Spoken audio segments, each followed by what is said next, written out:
പാലക്കാട് പട്ടാമ്പിയിൽ കോൺഗ്രസിന് വെല്ലുവിളിയായി വീണ്ടും വിമത സ്ഥാനാർത്ഥി. മഹിളാ കോൺഗ്രസ് നേതാവും നഗരസഭാ സ്റ്റാൻഡിംഗ് കമ്മിറ്റി ചെയർപേഴ്സണുമായിരുന്ന KT റൂഖിയാണ് സ്വതന്ത്ര സ്ഥാനാർത്ഥിയാവുന്നത്. പട്ടാമ്പി നഗരസഭയിലേക്ക് നടക്കുന്ന തെരഞ്ഞെടുപ്പിലാണ് കോൺഗ്രസിന് വെല്ലുവിളി ഉയർത്തി വിമത സ്ഥാനാർത്ഥികളുടെ എണ്ണം കൂടിയത്.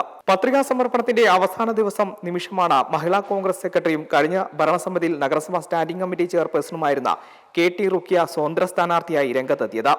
നാമനിർദ്ദേശ പത്രിക സമർപ്പിക്കാനുള്ള അവസാന ദിവസം അവസാന നിമിഷമായ 2:59 KT റൂഖിയ നഗരസഭയിലെത്തി ഭരണാധികാരിക്ക് മുമ്പാകെ പത്രിക സമർപ്പിച്ചത്. നഗരസഭയിലെ 25-ാം വാർഡിലാണ് KT റൂഖിയ ജനവിധി തേടുന്നത്. മഹിളാ കോൺഗ്രസ് നേതാവും KPCC അംഗവും നഗരസഭാ കൗൺസിലറുമായിരുന്ന കോൺഗ്രസിലെ പ്രമുഖ നേതാവ് C സംഗീതയ്ക്കെതിരെയാണ് വാർഡിൽ വിമത വെല്ലുവിളി ഉയർത്തി KT റൂഖിയ മത്സരിക്കുന്നത്.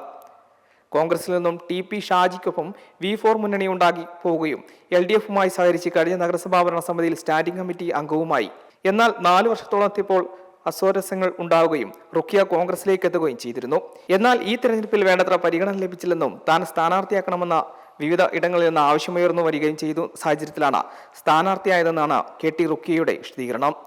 TP ഷാജി വീണ്ടും കോൺഗ്രസിലേക്ക് വന്നതിന്റെ ഭാഗമായി ബ്ലോക്ക് സെക്രട്ടറി P അബ്ദുൽ വാഹിദ് കോൺഗ്രസിനെതിരെ വിമത സ്ഥാനാർത്ഥിയാവുകയും വാഹിദിന് LDF പിന്തുണ നൽകുകയും ചെയ്തിട്ടുണ്ട്.